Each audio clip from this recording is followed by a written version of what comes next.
Hello class ninth, welcome once again in our channel पढ़ ले बेटा। आज मैं आपको इस वीडियो में बताऊंगा कुछ इम्पोर्टेंट क्वेश्चन साइंस का नाइन्थ क्लास के बच्चों का, जो आपका साइंस का पेपर होने वाला है उस दृष्टि से, आपके एग्ज़ाम के दृष्टि से बहुत ज़्यादा इसमें इंपॉर्टेंट क्वेश्चन रखे गए हैं। तो आपका ये जो 3 घंटे का पेपर होता है उसका ही आपका एक तरह का मॉडल टेस्ट पेपर आप इसको कह सकते हो, जो आपका है। और इसमें बहुत ही इंपॉर्टेंट क्वेश्चन है, तो उससे पहले आपको फाइनल एग्ज़ाम देने से पहले आप इसको ज़रूर सॉल्व कर लें, ताकि आपके लिए क्या हो कि बहुत ज़्यादा बेनिफिट हो। और ऐसे इंपॉर्टेंट क्वेश्चन रखे गए हैं जो आपके लिए बार बार पूछे जाते हैं। ठीक है, तो चलिए शुरू करते हैं बिना समय को बर्बाद किए। एक चीज़ मैं आपको और बता दूं, मैंने आपके हर एक चैप्टर के एमसीक्यू चैनल पे अपलोड कर दिया है, आप वहां से उस चीज़ को भी देख सकते हैं। ठीक है, आपके जितने भी साइंस के चैप्टर हैं मैंने हर एक चैप्टर के आपको एमसीक्यू प्रोवाइड करवा दिया है, और एकदम प्रॉपर वीडियो में, और इम्पोर्टेंट क्वेश्चन भी प्रोवाइड किया है। तो आप चैनल के प्लेलिस्ट पर जाके वहाँ से देख सकते हैं। तो चलिए शुरू करते हैं। शुरू करने से पहले आपसे एक छोटी सी रिक्वेस्ट है, यदि आप चैनल पर जरूर नए हैं तो चैनल को ज़रूर सब्सक्राइब कर लें, ताकि इस तरह की नई वीडियो इंपॉर्टेंट क्वेश्चन का आपको समय समय पर मिलता रहे। तो चलिए शुरू करते हैं बिना समय बर्बाद किए। Let's be start now.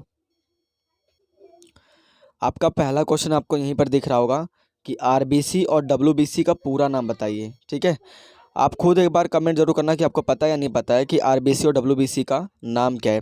RBC का रेड ब्लड सेल और डब्ल्यूबीसी का वाइट ब्लड सेल, यानी श्वेत रक्त कणिकाएं और लाल रक्त कणिकाएं। ठीक है, तो ये आपका पहला क्वेश्चन था इंपॉर्टेंट।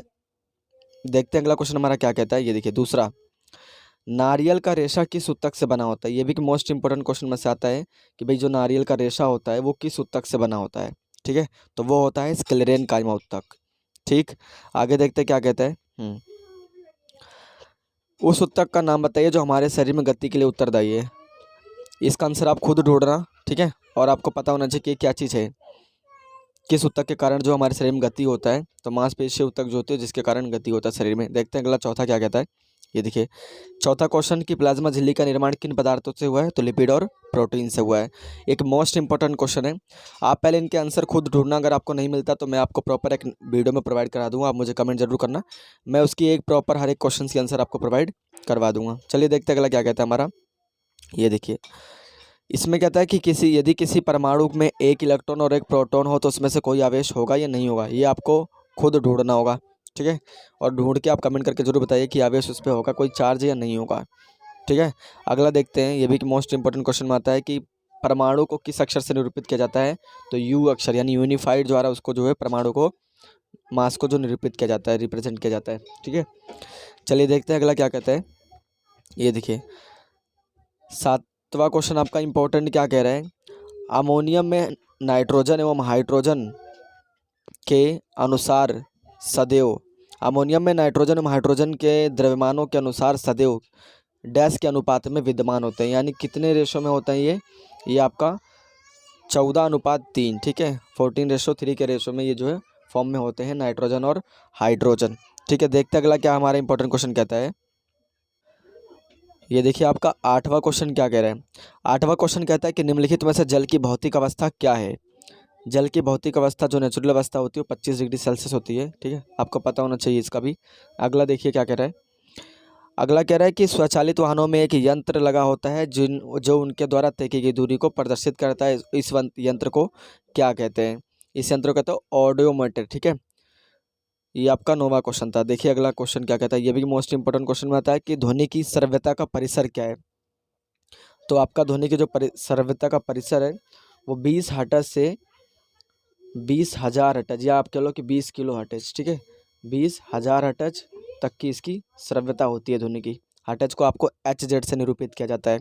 ठीक है, अगला देखते हैं। हाइड्रोजन परमाणु के 3 समस्थानिकों का नाम लिखिए। आपके बुक में दिया हुआ, आप खुद कमेंट जरूर करें कि आपको पता है या नहीं है। ठीक है, देखते हैं अगला क्वेश्चन। ये आपका एक थोड़ा सा न्यूमेरिकल है कि यदि कार्बन परमाणुओं के 1 मोल का द्रव्यमान 12 ग्राम है तो कार्बन के 1 परमाणु का द्रव्यमान क्या होगा। ठीक है, चलिए देखते हैं अगला क्वेश्चन। आप खुद इसका सॉल्व करना, नहीं मिलेगा तो मैं आपको कमेंट जरूर करना मुझे, मैं आपको जो है एक प्रॉपर वीडियो प्रोवाइड करा दूंगा सिर्फ आंसर की। देखते हैं अगला क्या कहता है हमारा। एक और न्यूमेरिकल आपके सामने देखिए यहाँ पे। 52 ग्राम हीलियम द्रव्यमान से मोल प्राप्त कीजिए और मोलों की संख्या। यहाँ पे आपको मोलों की संख्या ज्ञात करनी है। ठीक है, ये भी आपका एक तरह का न्यूमेरिकल ये है। ये देखिए कैल्शियम हाइड्रोक्साइड तथा साधारण नमक का रासायनिक सूत्र लिखना है। ठीक है, तो आप खुद कमेंट करिए आपको पता है कि नहीं कैल्शियम हाइड्रोक्साइड का क्या होता है। ठीक है, ये होता है कैल्शियम हाइड्रोक्साइड का और रासायनिक सूत्र जो नमक का है वो आप खुद कमेंट करके बताना, नहीं पता तो मैं आपको बता दूंगा। ठीक है, हाँ इनकी देखिए आपको यहाँ पे बताना है, निम्न में से निम्न को रासायनिक और भौतिक परिवर्तनों में वर्गीकृत कीजिए। किसको किसको? प्लास्टिक का जलना क्या है? रासायनिक पदार्थ है, रासायनिक परिवर्तन है या फिर भौतिक परिवर्तन है? अब मैं एक बार बता दूं आपको, रासायनिक परिवर्तन क्या होता है? जिसमें कोई नया पदार्थ बने। ठीक है, भौतिक परिवर्तन जिससे कोई भी उसको जब कुछ भी किया जाए तो मतलब उससे कोई नया पदार्थ ना बने, वही रहे। तो ये चीज़ आपको यहाँ पे बतानी है। ठीक है, ये देखिए मोस्ट इंपॉर्टेंट क्वेश्चन में से ये भी आता है, यदि क्रिया सदैव प्रतिक्रिया के बराबर होती है तो सिद्ध कीजिए कि एक बैल गाड़ी को कैसे खींच पाता है, यानी बैलगाड़ी को वो कैसे खींच पाता है। आपको यहाँ पे ये चीज़ डिफाइन करनी है क्योंकि एक इंपॉर्टेंट क्वेश्चन में आता है। और आप ये भी कमेंट करके बताओ कि यहाँ पे कौन सा लो लग रहा है ना। देखते हैं अगला क्वेश्चन हमारा 17वां, गुरुत्वाकर्षण का, ये भी मोस्ट इंपॉर्टेंट क्वेश्चन में से आता है ये। गुरुत्वाकर्षण का सार्वत्रिक नियम लिखिए। ठीक है, हाँ इसको भी एक्सप्लेनेशन यहाँ पे देनी है आपको, 1 जूल की और औसत शक्ति की आपकी परिभाषा यहाँ पे देनी है, एक्सप्लेन करना दोनों को। ठीक है, अगला देखते हैं 19वां क्या कहता है। 19वां क्वेश्चन कह रहा है कि आश्रव्य ध्वनि किसे कहते हैं? किसी एक जीव का नाम बताइए जो आश्रव्य ध्वनि का उपयोग करता है। हिप्पोपोटामस जो होता है वो एक दूसरे से संपर्क स्थापित करने के लिए जो आश्रव्य ध्वनि का इस्तेमाल करता है, जिसको हम सुन नहीं सकते। इट मीन्स वो 20 हर्ट्ज से कम की ध्वनियाँ होती है। ठीक है, क्योंकि हमारे सुनने की जो परिश्रव्यता है वो 20 हर्ट्ज से लेकर के 20,000 हर्ट्ज तक की ध्वनियाँ हैं। ठीक है, हम इस बीच की ध्वनियों को सुन पाते हैं, इससे कम या इससे ज़्यादा की ध्वनियों को नहीं सुन पाते। तो जो इससे कम ध्वनियाँ हैं वो आश्रव्य ध्वनि है। तो वो जो है वो जो अगेंडा वगैरह होता है वो उस चीज़ का इस्तेमाल करते हैं, इन ध्वनियों का। ठीक है, अगला देखते हैं। पराध्वनि का 2 उपयोग लिखिए।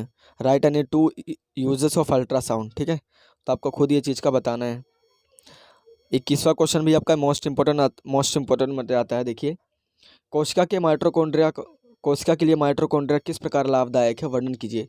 ये क्वेश्चन बार बार पूछा जा रहा है और कई बार पूछा भी गया, आपके पिछले पेपर में भी आया हुआ है कि कोशिका के लिए ये माइटोकॉन्ड्रिया किस प्रकार लाभदायक है। या ऐसे भी पूछ सकता है कि माइटोकॉन्ड्रिया क्या है, या कोशिका का बिजली घर क्या है, तो माइटोकॉन्ड्रिया है। क्योंकि मैं आपको बता दूं कि कोशिका के लिए लाभदायक कैसे है, क्योंकि जो माइटोकॉन्ड्रिया होता है वो एटीपी के रूप में, एटीपी यानी एडेनोसिन ट्राइफॉस्फेट के रूप में एनर्जी देता है कोशिका को उनकी आवश्यकता अनुसार, और ऊर्जा को वहाँ पर एकत्रित करके यानी स्टोर करके रखता है वहाँ पर माइटोकॉन्ड्रिया, उनको समय समय अनुसार उन चीज़ों को प्रोवाइड करवाता रहता है। तो इसको भी आप जरूर याद कर लेना देख करके। ठीक है, इसका स्क्रीनशॉट ले लीजिए जितने भी क्वेश्चन मैं आपको प्रोवाइड करा रहा हूँ। अगला देखते हैं क्या कहता है हमारा 22वां। संवहन ऊतक किन ऊतकों को कहा जाता है तथा उनके कार्यों को भी अभिलक्षित कीजिए। ठीक है, वैक्यूलर टिश्यूज जो होते हैं आपके जाइलम और फ्लोएम होते हैं। ठीक है, संवहन ऊतक उन्हीं को कहा जाता है जाइलम और फ्लोएम। जाइलम जो होता है आपका जल का संवहन करता है और फ्लोएम जो होता है खनिज पदार्थों का संवहन करता है। ये उनके कार्य हैं, इससे भी आपको बिल्कुल अच्छे तरीके से डिफाइन करना है यहाँ पर भी। ठीक, अगला देखते हैं हमारे इंपॉर्टेंट क्वेश्चन क्या कहते हैं। Describe in the detail role of lysosome in the cell, कि भाई कोशिका लाइसोसोम की जो भूमिका आपको बतानी है कि कोशिका के अंदर क्या भूमिका होती है लाइसोसोम को।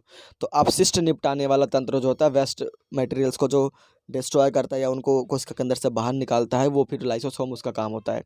ठीक है, क्योंकि लाइसोसोम को कोशिका की आत्मघाती थैली कहते हैं जो एक अपशिष्ट पदार्थों का निपटारा करता है।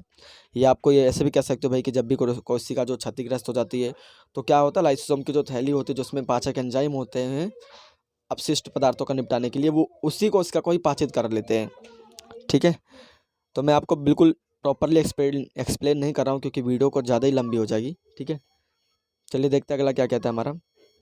हाँ, ये भी एक मोस्ट इंपॉर्टेंट क्वेश्चन में से जो मैंने आपको ये बताया ना अभी इससे पहले वाला क्वेश्चन 23वां, ये भी एक वेरी वेरी इंपॉर्टेंट क्वेश्चन है। जितने भी मैं आपको बता रहा हूँ वेरी वेरी इंपॉर्टेंट क्वेश्चन है, क्योंकि कई बार ये चीज़ें पूछी गई है। लाइसोसोम का किसी भी तरीके से पूछ सकता है, लेकिन आपका कह लो कि पेपर में ये आने ही वाला है। ठीक, अगला देखते हैं 24वां क्वेश्चन कहता है कि प्रोकैरियोटिक कोशिका के जीव यूकैरियोटिक कोशिका के जीवों से किस प्रकार भिन्न है, विभेदन कीजिए। पूछ अलग तरीके से रहा है, लेकिन आपको प्रोकैरियोटिक और यूकैरियोटिक में डिफ्रेंशिएट करना है दोनों चीज़ों में। ठीक है, ये आपका 24वां क्वेश्चन इंपॉर्टेंट। अगला देखिए क्या है, क्रोमोसोम क्या है और ये किस प्रकार नवजात शिशु में अभिलक्षित होते हैं। क्रोमोसोम एक आनुवंशिक गुण होता है जो केंद्रक में पाया जाता है डीएनए के रूप में, ठीक है। जब नवजात शिशु को जन्म होता है भाई, तो उससे मतलब आपको पता होगा कि 23 जोड़े गुणसूत्र माता से मिलते हैं और 23 जोड़े गुणसूत्र आपके पिता से मिलते हैं, यानी टोटल 46 गुणसूत्र उस नवजात शिशु को प्राप्त होते हैं। तो अभिलक्षित कैसे होता है, यानी कैसे शो करता है, तो आपको पता चल मतलब कभी देखा हो आपने कि कहता है ना कि जो नवजात शिशु न्यू बॉर्न बेबी होता है वो क्या होता है, कभी माता पे जाता है कभी पिता पे ज़्यादा, यानी चेहरा जो है फेस मिलता है वो चीज़ें हैं। तो वो किसके कारण, वो क्रोमोसोम के कारण, कि जिसके भी ज़्यादा जो क्रोमोसोम होते हैं जो ज़्यादा एक्टिव होते हैं वो उस पर चल जाता है, या माता पे या पिता पे। देखिए अगला क्वेश्चन आपका क्या कहता है, ये भी मोस्ट इंपॉर्टेंट क्वेश्चन में से आता है। रदरफोर्ड के परमाणु मॉडल का विश्लेषण कीजिए। एक मैंने ऑप्शन में भी आपको यहाँ पे दे रखा है, ठीक है।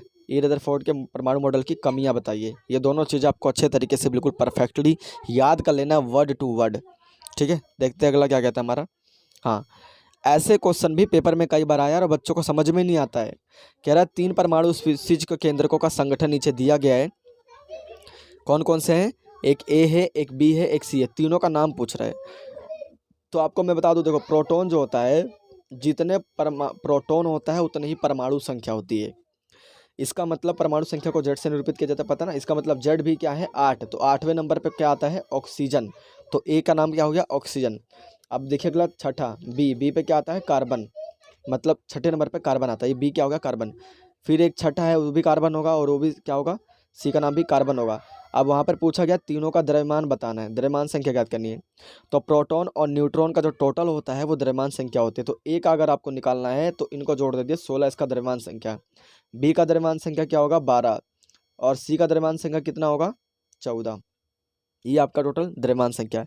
फिर वहाँ पर पूछा भी गया है कि बी और सी में क्या संबंध है, तो बी और सी में आपको पता होगा कि दोनों के दोनों कार्बन है और दोनों कार्बन के ही समस्थानिक है, ठीक है। अब समस्थानिक क्या होता है, जिनका परमाणु संख्या एक जैसा होता है और द्रव्यमान संख्या अलग अलग होता है। तो आप देख भी सकते हैं कि दोनों कार्बन के ही समस्थानिक है, ठीक है। अगला देखिए 28वां क्वेश्चन आपका क्या कह रहा है, रासायनिक संयोजन के नियमों को परिभाषित कीजिए। ये भी मोस्ट इंपॉर्टेंट क्वेश्चन है जो कई बार पूछा गया है। रासायनिक संयोजन के नियमों को परिभाषित कीजिए, देखते हैं अगला क्या कहता है। ये देखिए एक ये भी मोस्ट इंपॉर्टेंट क्वेश्चन में से आता है कि मिश्रण और यौगिक में अंतर बताइए, या फिर आपसे ये पूछ लेता है जैसा कि आपको यहाँ पर दिख रहा होगा समांगी मिश्रण होमोजीनियस और हेटेरोजीनियस में आपको डिफ्रेंशिएट यहाँ पर भी करनी है, ठीक है। तो इसका भी स्क्रीनशॉट लीजिए क्योंकि आए हुए हैं। अगला देखिए एक आपका न्यूमेरिकल है तो आपको पता होना चाहिए, आप इसको सॉल्व कर लेना कि एक विलयन के 320 ग्राम विलायक जल में 36 ग्राम साधारण चीनी का विलय है, तो विलयन की सांद्रता का परिकलन कीजिए, ठीक है। अगला देखिए क्या कहता है, पदार्थ के कणों के अभिलक्षण गुणों को उदाहरण सहित व्याख्या कीजिए, ठीक है। कि जो आपको पता होगा कि पदार्थ के कणों के बीच में रिक्त स्थान होता है, वो एक दूसरे को आकर्षित करते हैं, निरंतर गतिशील होते हैं, तो इन्हीं चीज़ों को उदाहरण सहित आपको तीनों को व्याख्या करनी है, ठीक। हाँ, ये भी एक मोस्ट इंपॉर्टेंट क्वेश्चन में से है। गर्मियों में किस तरह के कपड़े पहनने चाहिए और क्यों, ये कई तरीके से पूछा गया है। भाई गर्मियों में सूती कपड़े क्यों पहनने चाहिए, ऐसे भी पूछ सकता है। तो इसका आंसर है कि किस तरह के कपड़े पहनने चाहिए, वो सूती कपड़े, वो क्यों, क्योंकि वो पसीनों को जल्दी क्या कर ले एब्जॉर्ब कर लेता है। एब्जॉर्ब करने के कारण जो आपका कपड़ा होता है वो इन्वायरमेंट के टच में होता है। अब इन्वायरमेंट के टच होने से क्या होता है कि जब भी आप मूव करते हैं तो जल्दी एवोपरेट हो जाता है वो चीज़ें, है ना, यानी जल्दी वाष्पीकृत हो जाता है, तो वो इसलिए बता रहा है, ठीक है। अगला देखिए क्या कह रहा है आपका, एक न्यूमेरिकल ये भी है कि एक कार बाजार से चलना प्रारंभ करती है और एक समान त्वरण के साथ चलते हुए 20 मिनट में 40 किलोमीटर प्रति घंटा की चाल प्राप्त कर लेती है, इसका त्वरण ज्ञात कीजिए। आपको यहाँ पे एक्सीलरेशन निकालना है और ये आपको चीज़ें बतानी है, ठीक है। आपको पता होगा कि एक्सीलरेशन क्या होता है, v-u/t, ये फॉर्मूला आप लगा दीजिए, यहाँ पे आपका सॉल्व हो जाएगा, ठीक है। सत्य और असत्य बताना है, सत्य और असत्य। कह रहा displacement can not be zero, क्या विस्थापन शून्य नहीं हो सकता, हो सकता है, विस्थापन शून्य हो सकता, तो पहला क्या है असत्य है, ठीक है। दूसरा क्या है, इसका परिणाम वस्तु के द्वारा तय की गई दूरी से अधिक हो सकता है, कभी नहीं हो सकता, तो ये भी असत्य है।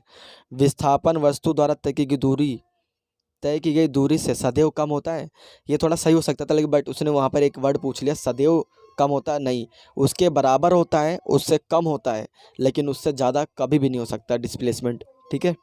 देखिए अगला क्या कह रहा है, हाँ जी, कह रहा है कि किसी पेड़ की शाखा को तीव्रता से हिलाने पर कुछ पत्तियां झड़ जाती हैं, क्यों, विस्तार से समझाइए तथा इसमें लगे गति के नियम को भी परिभाषित कीजिए, ठीक है।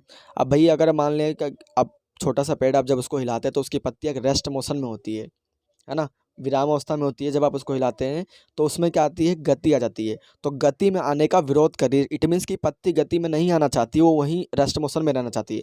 आप उसको ज़बरदस्ती पौधा हिला रहे हैं तो पत्तियाँ गिरेंगी, है ना। तो ये चीज़ यहाँ पे पत्तियाँ क्यों गिर रही हैं, वो इसी कारण से, वो गति में आने का विरोध कर रही हैं। तो आपका यहाँ पे गति का पहला नियम लग रहा है, तो आपको वहाँ पर इसको भी आपको यहाँ पे एक्सप्लेन करना है, ठीक है। जड़त्व का नियम जो आपका पहला होता है। अगला देखते हैं क्या कहते हैं। ये भी मोस्ट इंपॉर्टेंट क्वेश्चन में से ही आता है, ठीक है। ये देखिए, किसी वस्तु के द्रव्यमान तथा भार में अंतर बताइए। भार और द्रव्यमान में आपको यहाँ पे अंतर बताना, वेट और मास में। एक इंपॉर्टेंट क्वेश्चन ये भी है आपका। हाँ, एक ये भी वेरी वेरी इंपॉर्टेंट क्वेश्चन में से आता है भाई कि आर्किमिडीज का सिद्धांत क्या है। हर बार कह लो कि 90% चांस इसका है आने का कि आर्किमिडीज का सिद्धांत है क्या, ठीक है। क्योंकि कई बार पूछा गया है। आपको पता होगा कि जब किसी वस्तु को किसी तरल में पूर्ण या आंशिक रूप से डुबोया जाता है तो वो ऊपर की दिशा में एक बल का अनुभव करती है जो वस्तु द्वारा हटाए गए तरल भार के बराबर होती है। As it is ditto line आपको यहाँ पे बिल्कुल लिखनी है, सेम टू सेम लाइन है, एक भी वर्ड आपको चेंज नहीं करना है, ठीक है। आप इसको रट लो क्योंकि ये कई बार पूछा गया है क्वेश्चन, ठीक है। अगला देखते क्या कहता है हमारा 38वां क्वेश्चन भी आपका एक मोस्ट इंपॉर्टेंट क्वेश्चन में से आता है। क्योंकि आपको मैं बता दूं क्या पूछ रहा है। देखिए क्वेश्चन क्या कह रहा है कि पानी की सतह पर रखने पर कोई भी वस्तु क्यों तैरती या डूबती है तथा ये किस बल पर निर्भर करता है, इसके कारण वस्तु तैरती या डूबती है, व्याख्या कीजिए, ठीक है। अब यहाँ पर देखिए कि जब क्या होता है, किसी वस्तु का जब घनत्व होता है वो पानी के घनत्व से अगर कम होगा तो उस पर उत्प्लावन बल ज़्यादा लगेगा तो वो वस्तु तैरेगी। अगर किसी वस्तु का घनत्व, ठीक है, अधिक होगा पानी के घनत्व से तो उस पर उत्प्लावन बल कम लगेगा, तो इट मीन्स वो डूब जाएगी। तो इस पे उत्प्लावन बल के कारण ही जो है डिपेंड होता है, उस पर जो बल निर्भर कर रहा है वो उत्प्लावन बल है, ठीक है। और यहाँ पर आपको इस चीज़ की व्याख्या भी कर रही है। अगला क्वेश्चन देखिए आपका क्या कह रहा है। एक न्यूमेरिकल है यहाँ पे, 100 ग्राम द्रव्यमान की एक वस्तु को धरती से 10 मीटर की ऊंचाई तक बढ़ाया गया। इस वस्तु में विद्यमान ऊर्जा का परिकलन कीजिए और जी का मान आपको यहाँ पर यही लेना है, ठीक है। आपको यहाँ पे ऊर्जा का परिकलन करना है।